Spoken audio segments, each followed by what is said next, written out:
El Colegio San Carlos es una institución de muchos años de historia y excelencia. A lo largo de los años hemos aprendido de la mano de toda la comunidad a construir nuestro carácter, a ser personas. Nada de esto habría sido posible sin el apoyo constante, sin la entrega de nuestros profesores. Una labor muy bella es la que estos hombres y mujeres llevan a cabo, y con esta serie de entrevistas queremos hacerle un homenaje a su labor, pues sin ellos no seríamos lo que somos hoy. ¿Qué estudiaste tú? ¿Cómo fue tu preparación para llegar a ser profesor? Yo estudié filosofía en la Nacional.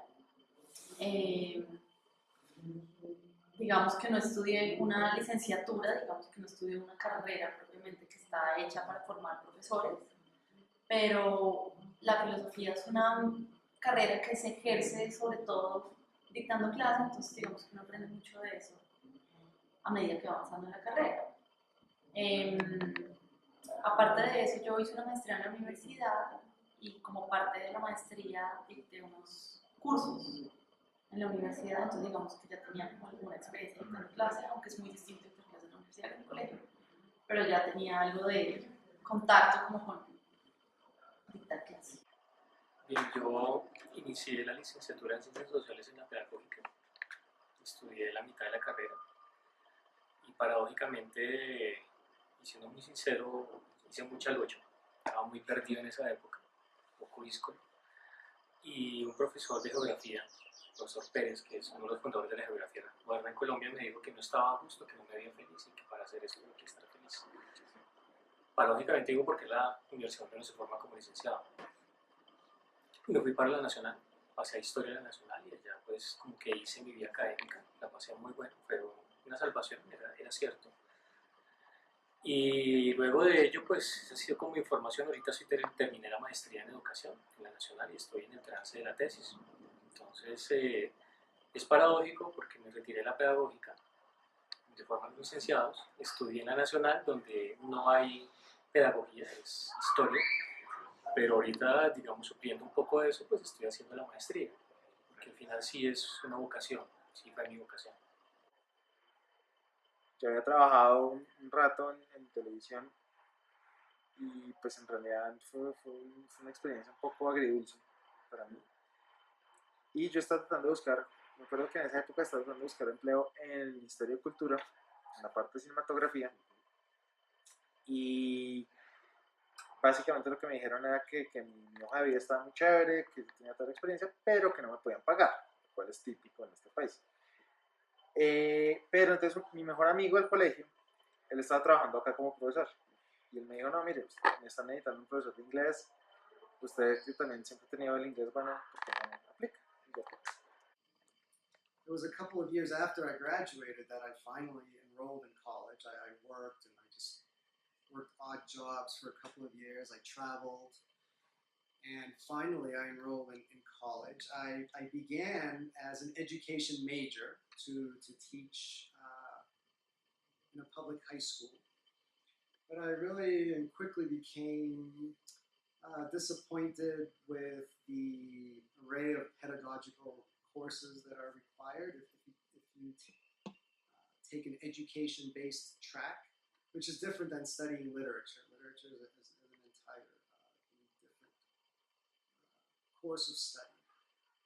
So I shifted gears basically, and I just began to take literature and humanities courses. I majored in literature and minored in humanities. It is more or less like being a liberal arts major. And I did what I always enjoyed doing, reading books, watching films, looking at art, going to exhibits. That's what these classes were comprised of, for the most part. And reading about all of this, talking about it with my classmates and instructors, writing about it.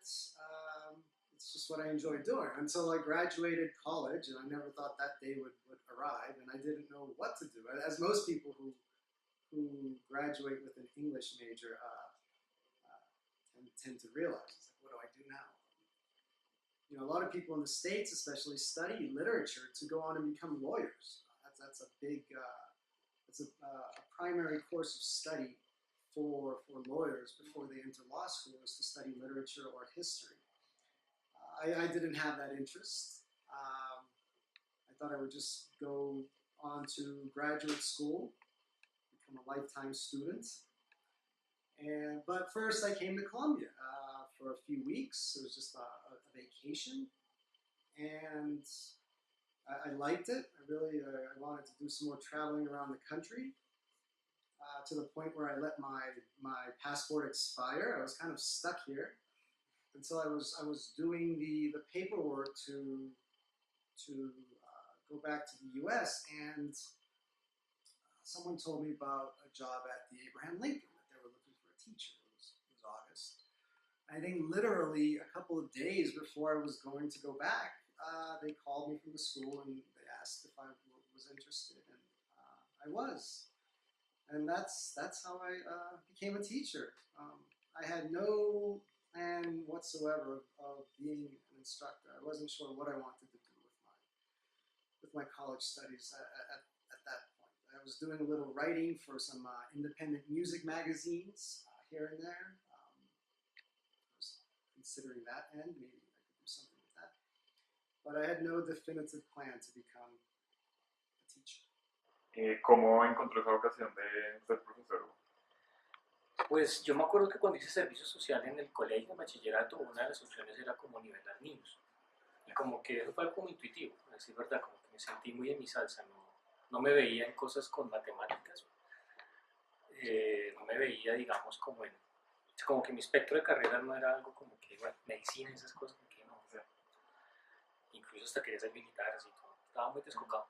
Entonces ese contacto con esos niños fue importante, un poco también la pedagógica, aunque fue influenciado por mi papá, pero ya fue aquí en San Carlos fue donde encontré realmente mi vocación. Mi llegada fue un poco accidental, entonces también mi encuentro con la vocación de ser docente fue un tanto como una serie de buenos eventos que me trajeron acá, entre ellos un compañero del departamento de historia que trabajaba acá.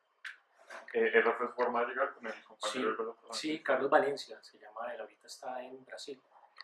Un profesor renunció, le salió alguna cosa y era viernes y entraban ustedes al colegio el lunes. Le dijeron a Jorge, ¿qué hacemos? Entonces busqué un tipo y yo estaba literalmente sin trabajo y me llamaron. Muchas cosas. La primera, tercero de primaria. Creo que estaba platónicamente enamorado de la profesora de castellano.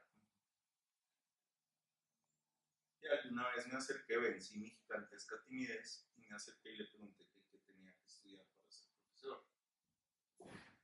Y ella me respondió una cosa que yo por ese momento no entendía, que era filosofía y letras. Después, como en mi segundo séptimo, me enamoré de la literatura. Y decidí que iba a estudiar literatura. Pero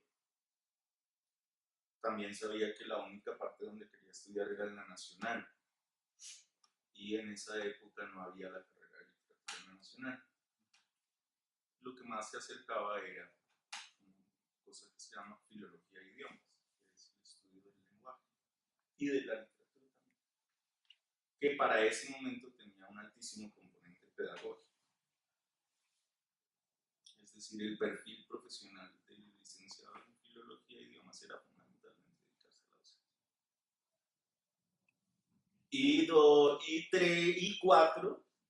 Y tres, que siempre quise muchísimo mi colegio y siempre quise volver a ser profesor del colegio.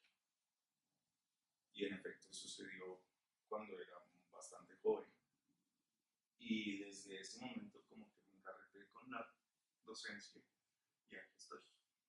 Okay. ¿Y digamos, tú tenías claro que querías ser profesora?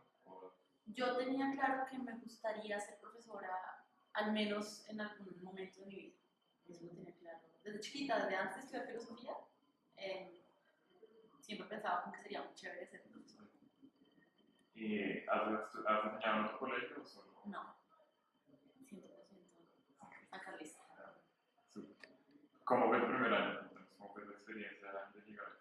El primer año fue un poco raro porque yo llegué a mitad de año. Entonces yo no llegué empezando año escolar, sino que un profesor se va en diciembre más o menos, noviembre.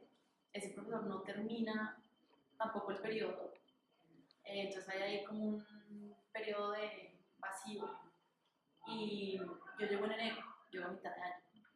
Entonces, pues, obviamente es difícil llegar cuando uno no está empezando, no es uno el que propone la clase, no es uno el que va a venir evaluando. Obviamente los estudiantes tampoco tienen como mucho ánimo de recibir un profesor nuevo, menos si es una vieja. Entonces, entonces sí, digamos que hubo como pues cierto rechazo de los estudiantes, no fue fácil porque estaba en la mitad del bimestre, del año académico, pero pues bueno, ahí se zanjó eso más o menos rápidamente y poco a poco pues digamos que nos fuimos reconociendo como estudiantes y adoptando un ritmo mutuo. What are your thoughts on us, like San Carlos students?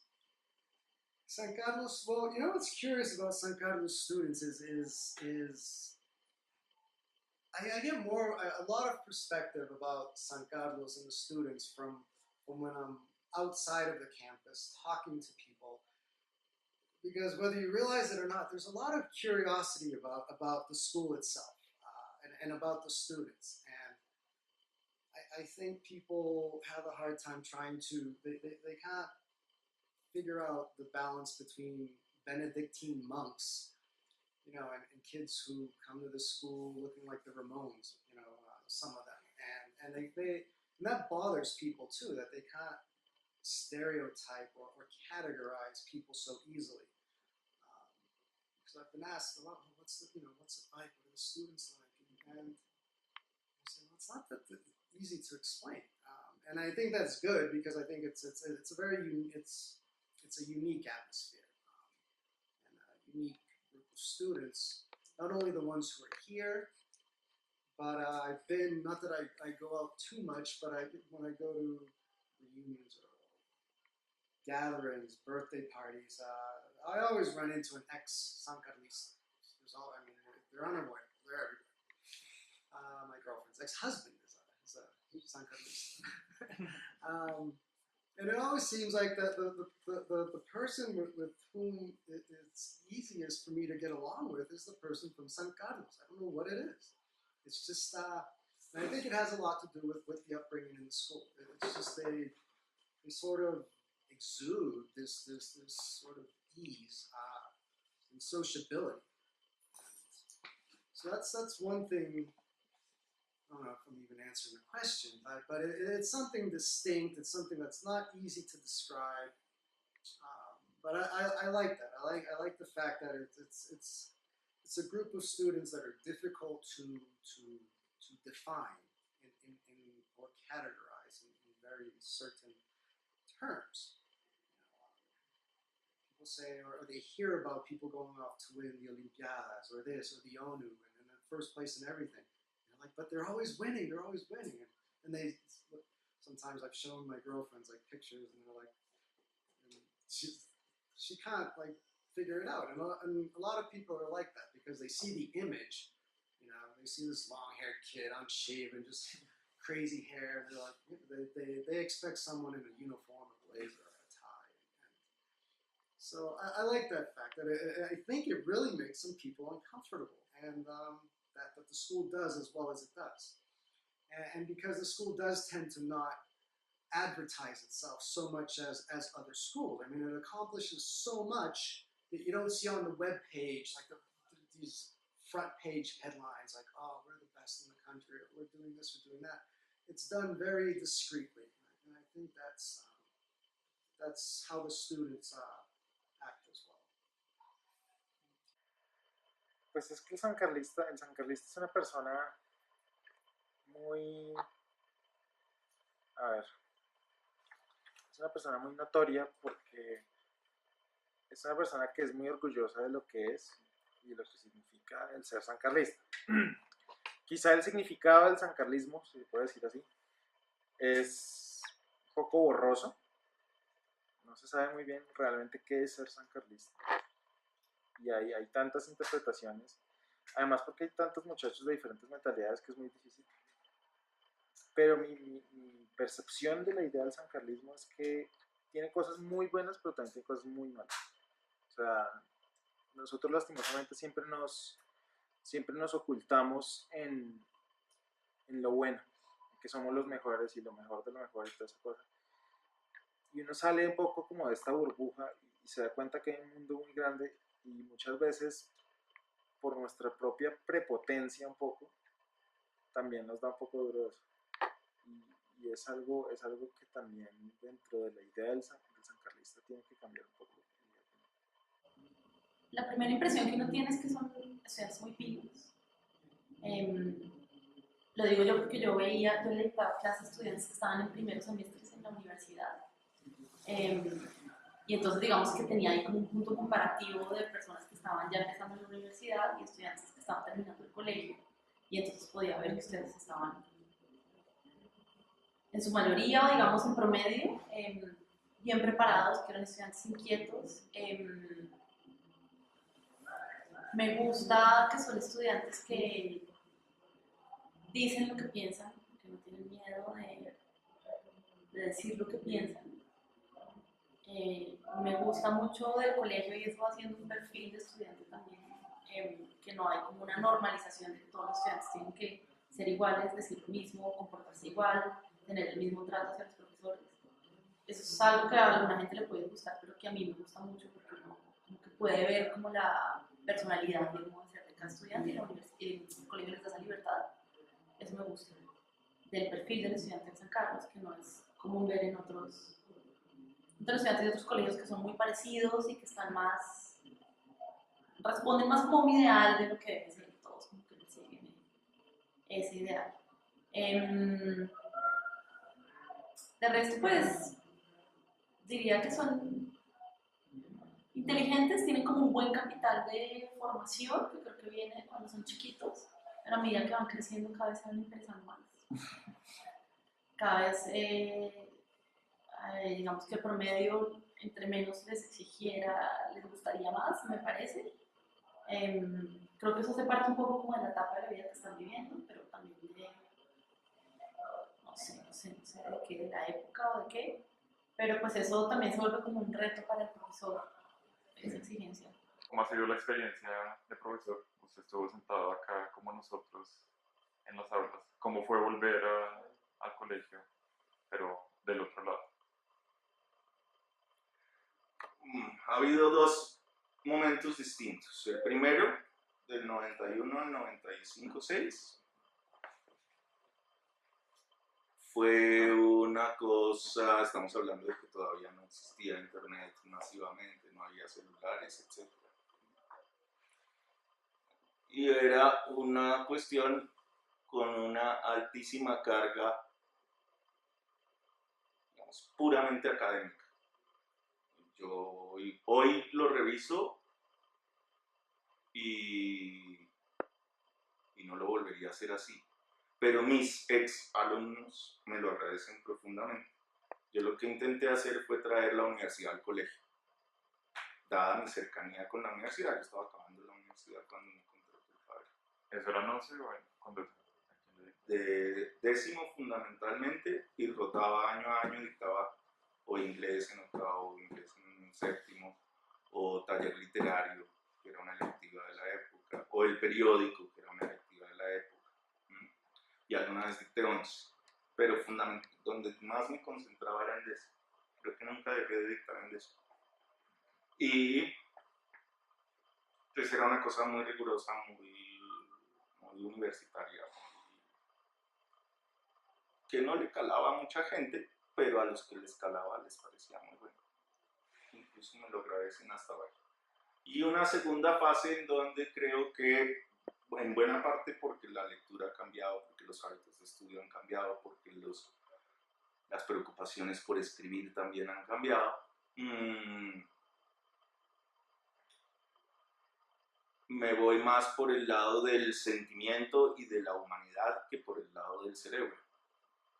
Es decir, creo que el colegio no está hecho para aprender lo que se debe aprender en la universidad, sino que está hecho para intentar desarrollarse lo más integralmente posible. Y una de las cosas que tendemos a ignorar en ese desarrollo es el sentimiento y la humanidad y se pierde de vista que somos seres humanos. Entonces creo que la literatura le permite a uno acordarse de eso, de que uno es ser humano. ¿Cómo se vino a dar cuenta de que debía tomar ese camino hacia la parte humana? La realidad me lo fue planteando. Entre el 96 y el 2006 me dediqué bien a la edición de libros y al seguimiento de elaboración de libros, ya sea académicos o escolares. Y por el otro lado, pues dicté clases en un colegio que se llama el Instituto Alberto Merani, que tenía una enorme carga académica también, y incluso en la universidad. Y cuando las prácticas de los estudiantes fueron cambiando, de lo cual me di cuenta cuando volví acá, en el 2006,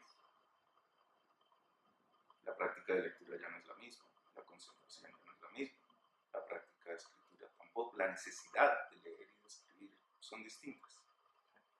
Entonces, pretender aplicar un esquema del año 90 a una realidad totalmente distinta, pues implicó un encontronazo durísimo con la realidad. Y uno tiene dos opciones.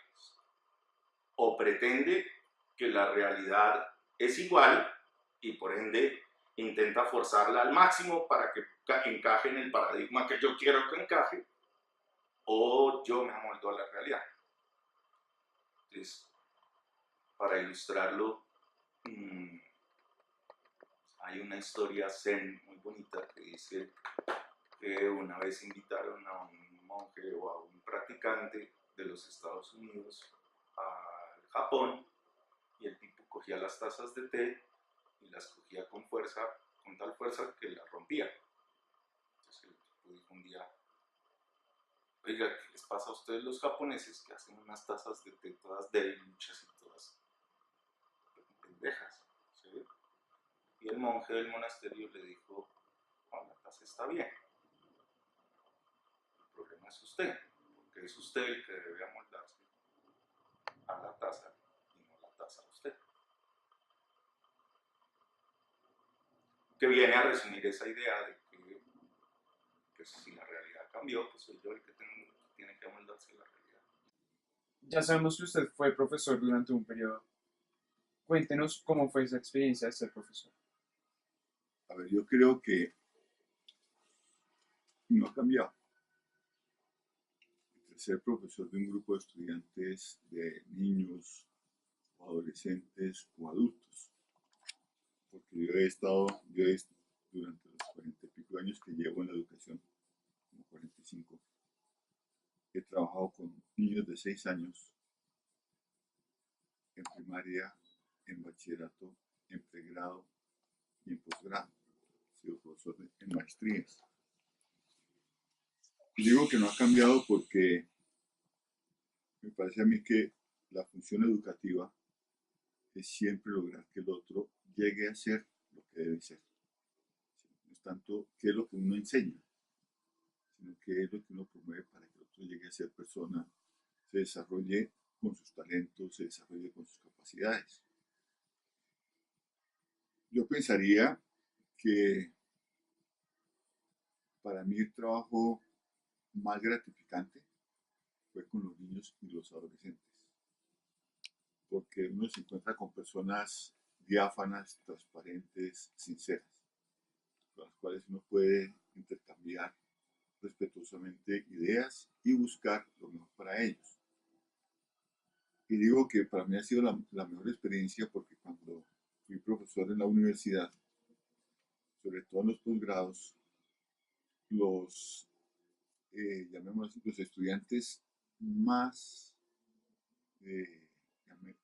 evasivos o con más disculpas son aquellos que tienen el ejercicio docente en la universidad y en algunos colegios. O sea, son los que tienen más pretexto para no entregar los trabajos a tiempo, para no llegar a tiempo a clase, para no hacer las lecturas. Es decir, lo que el profesor se queja en una institución educativa es lo que se queja de sus estudiantes, en lo que él hace como estudiante. Entonces yo les decía muchas veces que para mí yo prefería los adolescentes de 18 años y no los calvos, mechudos adolescentes de 45. Son más mañosos. Entonces, desde esa perspectiva, he disfrutado mucho de mi trabajo. Eh, Me parece que es importante el contacto permanente. Uno no, en esto nunca deja de aprender. Siempre el sentir la preocupación del otro, por qué está triste, lo que lo alegra, sus ilusiones, sus angustias. Eso es ser educador. ¿Sí? No es tanto qué es lo que usted enseña, sino el contacto que tiene con las personas. Esa es la parte clave. Ya sea con los niños en el colegio, los adolescentes o los mismos profesores que ya tengo en este momento acá. Y usted a la hora de escoger alguna persona como profesor, ¿qué cualidades necesita esa persona para llegar a ser profesor? Pues es muy difícil uno definir quién es el otro en un tiempo de 15 minutos, 30 minutos, una hora, hora y media. Pero, como han dicho muchos, oiga, aquí no es una entrevista, es una charla y salen como perdidos, ¿sí? Porque en la charla habla uno de la familia, con quienes vive, eh, con quién estudió, dónde estudió, en qué se destacó en la universidad y de pronto pues, pasa uno y usted cómo maneja el grupo. ¿Sí? O sea, no es una cosa que vaya uno con un plan. Pero yo tengo un principio y es que en esa entrevista, cuando veo esas personas carretilla que van hasta donde uno las lleva, esa no la contrato. ¿Sí? O no, yo no sé qué contrato, porque que contrata el rector. Igualmente el padre Francis, ahora Juan Fernando, yo en eso no intervengo para la contratación. Sí doy mis apreciaciones, pero para mí es clave una persona que tiene ideas, tiene ocurrencias de cómo hacer las cosas mejor a lo que estamos haciendo. ¿Sí? Ellos no saben cómo es el colegio, pero con las preguntas que uno va haciéndoles y su experiencia en los otros colegios, va mirando ese aspecto. Otro punto para mí clave es su formación académica. Ya una persona de pregrado en este momento no es suficiente para enseñar en un colegio. Es bueno que tenga maestría o que vaya a irlo más allá de la maestría, ya una persona con doctorado. ¿Sí? ¿Por qué eso? Porque es que son personas que cuando han hecho maestría o doctorado, y depende de la maestría y del doctorado, porque es que eso no es igual en todas partes, si son personas más del orden de la investigación, personas que se preguntan, se cuestionan, esas son las personas claves. Porque unas personas que hacen maestrías pues son para cualificar su estudio, pero no han hecho, a ver, para hacer claridad, en pregrado hicieron una monografía, hicieron un estado de arte sobre X tema, ¿sí? Eso no es investigación. Hay personas que sí han hecho investigación, ¿sí? Han indagado o han pertenecido a un grupo de investigación, han indagado sobre un problema X. ¿Sí? En la maestría llegan y hacen lo mismo. Y hay otras personas que en la maestría hacen lo mismo que hicieron en el pregrado, otro estado de arte.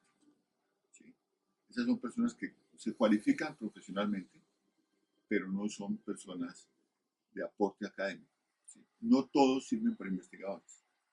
¿Sí? Por lo tanto, si uno lograra tener a todos como investigadores, pues el colegio no sería así como está montado, habría que repensarlo distinto. Pero es bueno tener las dos partes. ¿Sí? Hay unas áreas que es clave que los estudiantes aprendan a cuestionarse, ¿sí? Aprendan a ver que la realidad es otra, que no es quedarse de una manera rutinaria siempre enseñando lo mismo. Y hay personas que piensan que porque siempre enseñan de la misma manera, siempre van a tener resultados. Y lo que sucede es que nos vamos quedando atrasados. ¿Quiénes son los perjudicados? los estudiantes. Entonces, últimamente yo he estado preguntándoles, ¿ustedes qué piensan que sus estudiantes dentro de 10 años se van a ver enfrentados a qué? Y es que tenemos que irnos movilizando porque el mundo educativo, el mundo social, el mundo científico, el mundo económico está cambiando. Entonces yo no puedo quedarme, porque como siempre lo hemos hecho así y eso no ha dado resultado, eso debo mantener. Y cambiar por cambiar tampoco, pero sí tenemos que irnos abriendo. Otro aspecto es que sean personas capaces de abrir un poquito la puerta del salón de clase. No sé si ustedes se han dado cuenta que por lo general todos los profesores llegamos a clase con la disculpa que es para que se queden por fuera.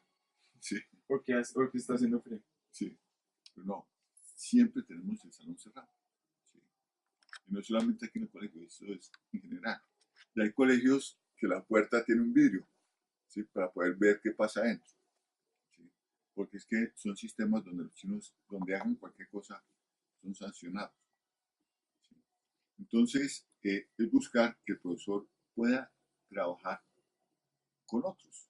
A la profesora le gusta trabajar en grupo, reunirse como quieran y le da uno 4 preguntas y piensa que eso es trabajo en grupo, ¿no? El grupo implica otras cosas. Y el trabajo entre profesionales tiene sus reglas y tiene sus demandas. Y debemos ir buscando también un poco esa interrelación. And if you could do something else apart from being a teacher, I would make bread. I would still, I would love to, I would make focaccia, primarily. I would just love to, I don't know, maybe get a little place and make just focaccia. And that's it, because I've seen these places in Italy where you just, it's like anywhere here where you just go in and get like an empanada or something. You just get a slice of focaccia and something to drink and you're on your way. And I think that would be, I think I could be happy doing that. If it were really good and something that people appreciated on a daily basis, bread makers, man, I mean, they're highly underrated and not appreciated as much as they should. ¿Usted se vería haciendo otra cosa que no fuera enseñar? ¿O ya en este punto de su vida cree que la enseñanza está ya? Me vería enseñando a enseñar. Sí. Es decir, si en un mediano plazo se me brindara la oportunidad de decirles cosas a los profesores más jóvenes, creo que tendría algunas cosas que decir para que no se estresaran tanto. Queremos que nos cuentes qué es lo más gratificante de tu experiencia de profesor. ¿Qué es lo que más te gusta hacer? Aprendí mucho, o he aprendido mucho estando aquí en el colegio, porque nunca le había dado clase a estudiantes de colegio. Entonces digamos que aprendí mucho de cómo dictar una clase como para estudiantes pequeños como ustedes. Digamos que fue muy formativo porque no lo sabía y entonces lo aprendí.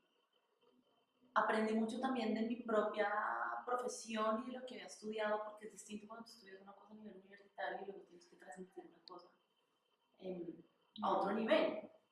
Obviamente no es lo mismo dictar clases a personas que están estudiando filosofía a personas que están aprendiendo algo de cultura filosófica para graduarse del colegio. Entonces eso me ayudó también como a tener una aproximación distinta a mi propia formación y a mi propio conocimiento. Aprendí mucho, o he aprendido mucho también de mí misma, de las relaciones interpersonales, de las relaciones con las personas, ese intercambio personal con los estudiantes es lo más gratificante, pienso, como lo que uno aprende desde el punto de vista